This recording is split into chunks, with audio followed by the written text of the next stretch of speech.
been good. I've been doing this for 26 years, and obviously I have a great feel for college basketball and where we're going and where we're coming from, and what we experience this offseason is the climate of college basketball. This is what a lot of coaches deal with right now, in order to get where you want to be as a program, sometimes you have to go through some tough times, and this is a tough off season for us, but we're in the business as coaches as we want to help people to be successful, young men be successful, and so for me personally, I was prepared for this off season, and I thought we recovered really, really well, so right now my off season is really good, but 3 weeks ago it wasn't so good. But now we're in a good place. We have a great feel for our program. We have a great feel for coaches going into May, June, and July for our team next year, and we're excited about it. Like you said, 3 weeks ago, things might have felt a little bit different. You said you've been doing this for 26 years. How has this off season tested you in ways maybe you haven't been tested as a coach before? Well, I think sometime in coaching, when you've coached for a long time, you need some rude awakenings, and you need some things to pull you back to the center. And for me personally, it made me go back to if you're going to recruit to Ohio State, you got to recruit for Ohio State for the right reasons. And this is a great place, and you have to have a really good appreciation for this university and what this university stands for. And so, and when you lose guys like we've left, and there were four good guys. I mean, I really enjoyed being around them. But if you want to look at why they left and who they are, I had a great time recruiting all four of those kids, and it was great to get to know their families and great to know those guys are basketball players. And but people leave. We're in a business now to where you can't keep guys totally happy, and obviously if you want to look at the core of what happened, Austin Grandstaff wanted to get back home to his son Knox, and Daniel Giddens' mom was not doing well and wanted to get back close to Georgia, and Mickey Mitchell he made a conscious decision, and AJ Harris did as well. So I don't. My philosophy is always that I'm going to look in the windshield and not look in the rearview mirror. And so, but I love the guys we have in our program. I love the guys we have coming in, and I'm looking forward to next year 100%. You mentioned, I think you said recruiting to Ohio State for the right reasons or something along those lines. And I know this is the nature of college basketball, but when that happens, I mean, 4/5 of our recruiting class left, and even in this world, that's still kind of rare to have that large of a number leave. Do you do any reevaluation of the way you guys identify players in the recruiting process to make sure that maybe they're not happy with playing time or anything like that, but they're still happy to be at Ohio State? Yeah, and that's a good question. And when you have a team as young as we were this year, we were the third or the fifth youngest team in college basketball. The misconception is that you can win with one and done, you can win young, but we didn't really have a core. We didn't have a core, we didn't have a leadership, and obviously, and so getting guys to buy into roles and getting guys to play a certain way, it was a challenge, but we finally got it going in the right direction. Now, we wish we'd have had a couple of games back from the non-conference schedule, but obviously, I thought this was one of the best coaching jobs Coach Wilder did, because we won 22 games and 11 games in the conference, and no team in the history of the Big Ten haven't got to the NCAA with 11 wins. So I mean, he did a hell of a job this year, and with what we were, with the team we had. But fast forward, now we have a core, and now we have a nucleus, and now we have some leadership, and we have some guys that have a chip on their shoulder for the right reasons. And so all those things it takes to win. And, you know, when Duke and Kentucky won the national championship with the young teams, they had seniors. They had seniors in the program that had been there for years and knew the culture and knew everything that was around the program. But we didn't have that. And so with a young team, you're going to have guys leave. And this is the third or fourth time that I've coached a young team in my profession.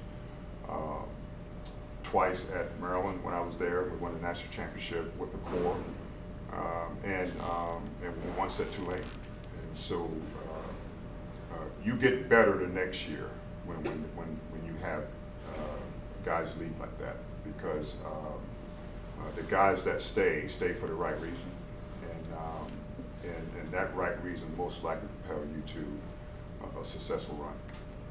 Development of the players, I think, has been a topic. People looked at the guys who left last year, like a Thompson or a Scott or a Amir, and said they really weren't all that much different from the day they got there to the day they left. Just what do you do with these guys now? And as Coach Mata has said before, a lot of it's on them to get into the gym and put the extra time and the effort in. What do you do on both those fronts to get those guys to become better players their last couple of years? Well, kind of knew that question was coming. You know, development of players, like Coach said, you know, back when I played, we didn't have coaches who could work with guys during the summer. And so what you did was you went out and worked on your weaknesses, and you did it individually, and you did it with a teammate. And but the group you mentioned, those guys won a lot of games here, and because they came in as one way and left maybe as the same perceived player, it doesn't mean that they didn't improve. They were good people, good ambassadors for the program, and they won a lot of games. And whenever you can get to 4 NCAA tournaments and get to a Final Four and Elite Eight and win Big Ten championships, I look at that as being successful. And but with this group that we have coming back with the returning guys and the incoming guys, we want to get back to that old school feel, and we want to put the responsibility on them to come in in June, better players, and come in October, better players and better people. And so,